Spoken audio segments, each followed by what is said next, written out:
Welcome back, Pokeballs, Premier Brawlers, and UltraBallers alike. My name is Blazeshadowthorn, and I'm back with another Wi-Fi battle. This one's against Laurent, I believe. Wi-Fi battle. I found it in my verse recorder. No idea when I had it, but let's get right into the team preview.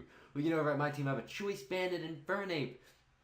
Yeah, the power of the Choice Banded Infernape. I have an Adamant Offensive Dredagon, because I found Dredagon in my PC, and I was thinking to myself, who uses Dredagon nowadays?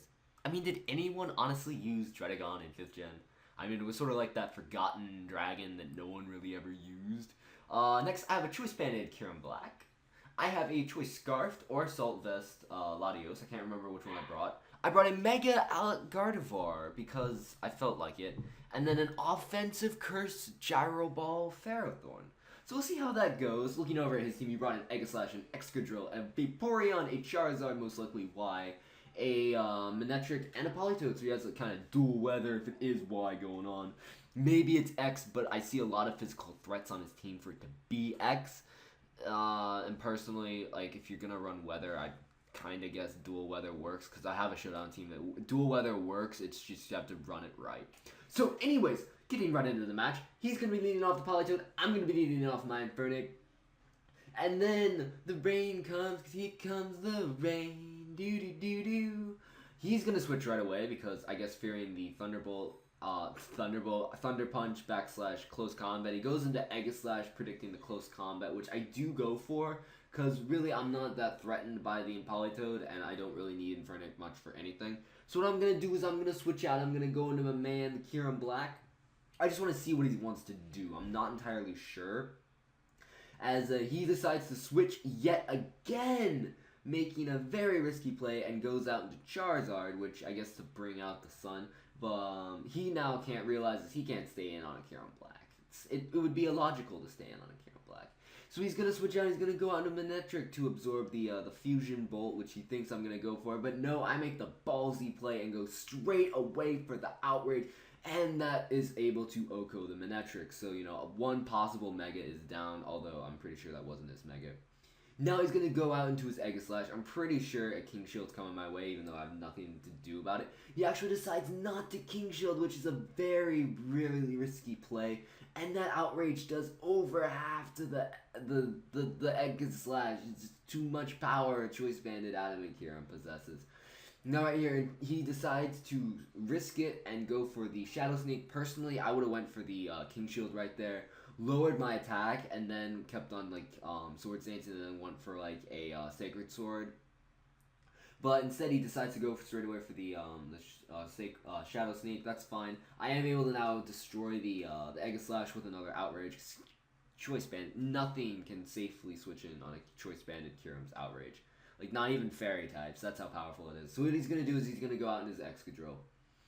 And he's going to start breaking the mold with that Excadrill. Really, I don't want to stay in because I'm pretty sure like an Iron Head, Earthquake, Rock Slide's coming my way. So I don't want to do that. I'm going to go out into my Dredagon because at the time I thought I would brought a defensive Dredagon. But it turns out it's an offensive Dredagon. So, you know, I kind of made a mistake in bringing that because I brought a fairly offensive team. Now thinking about that. Anyways, what he's going to do is he's going to go for the Earthquake. And I'm like, well, I'm a defensive Dredagon. I can't take that. So I do lose Dredagon, which is a bit unfortunate. So I'm going to have to start looking at making maybe another Dredagon. So what I'm going to do is I'm going to bring in my Latios. I'm going to go for the Surf, and that is going to be able to do a lot of damage to the Excadrill. Unfortunately, though, it is not going to be able to OHKO. He goes for the Rock Slide, forgetting, I assume, he has Mold Breaker. And not going for the Earthquake. Personally, though, that is a bit of a misplay, but, you know, whatever. He now decides to go out into his Vaporeon to absorb the Surf, which is a pretty good move. Except for the fact that he doesn't have Water Absorb for some reason. I don't know why. I guess he has Hydration. Which Hydration isn't, I guess, that bad because of Politoed and stuff like that. But unfortunately for him, I am not Choice Locked. I'm going to go for the nice and powerful Thunderbolt. He's going to go for the Ice Beam, and at the range of HP where I'm at, that will be able to knock out my Latios. So, you know, that's one thing. Even the Assault Vest will not be able to save me, which is a bit unfortunate. But no matter, no fear, no threat. The Ferrothorn is here. And I'm obviously going to scare out the Vaporeon, because what can a Vaporeon do to a Ferrothorn? Absolutely nothing. He's going to go out the Politoed, which questionable play, but maybe the Politoed is like Focus Blast. I don't know. Politoeds carry Focus Blast, right? So what I'm going to do is I'm going to just go for the Gyro Ball. No real reason not to. I was actually predicting the Excadrill to come in. which I really don't know why I went for a Gyro Ball then. But it does matter because the Politoed does have Focus Blast, it does hit, it does do a sizable chunk of damage. And I'm going to go for the nice powerful Power Whip, which I guess he doesn't realize that I care because I'm an offensive one. And that is just going to be able to straight up OHKO the Politoed. Don't have to worry about that anymore, that's pretty cool. So I'm going to get some nice leftovers recovery because, like, I need the recovery on Ferrothorn. So what he's going to do is he's going to switch out, he's going to go back out into his Vaporeon, which I don't really know why. I guess he has nothing really to do. He's going to go for the Rest, which, you know, it's a good play because hydration's up. He'll basically free rest, max HP just for like losing a turn, which it's pretty good. I'm gonna go for Power Whip because I'm hoping at the range of HP where it's at I can OHKO it, and I can. So you know, even though he did get off the rest, you know, even at full HP, nothing can really handle a brave max attack Power Whip coming from a Ferrothorn, because people don't realize that Ferrothorn is actually really, really powerful. So what he's gonna do is he's gonna go out back out into his Kyurem. His Charizard, and it is gonna be Charizard wise. He's gonna Mega Evolve. Okay. That's cool. I'm staying in just because I want to rack up damage. I just wanted to see if it was Y or X. And it was really a necessary risk because I just needed to know. I needed to know so I can bring in an appropriate counter. It turns out he has Heat Wave instead of either Flamethrower or Fire Blast, which I thought was a bit strange. But, you know, it could work. It could work. I'm not complaining. So what I'm going to do is I'm going to go out into my Infernape because I'm pretty sure at the range of HP where I'm at, a Banded Flare Blitz in the sun can OHKO a Charizard Y. And that's what I'm hoping, at least. That's what I'm hoping.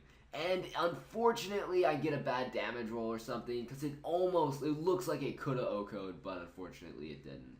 And then it reveals to me that he has Fly, which I am, at this point, I'm applauding this man because Flying Charizard, I really wanted to try that because people underestimate the power of Fly. Like, I mean, sure, 2 attacks are like frowned upon, but still, Fly is not that bad of an attack. Like when it comes down to it, like when you need a good physical like flying move, Fly is not that bad. People diss it so much in like competitive play. I want to just, it's like people dissing Surf just because it's a TM.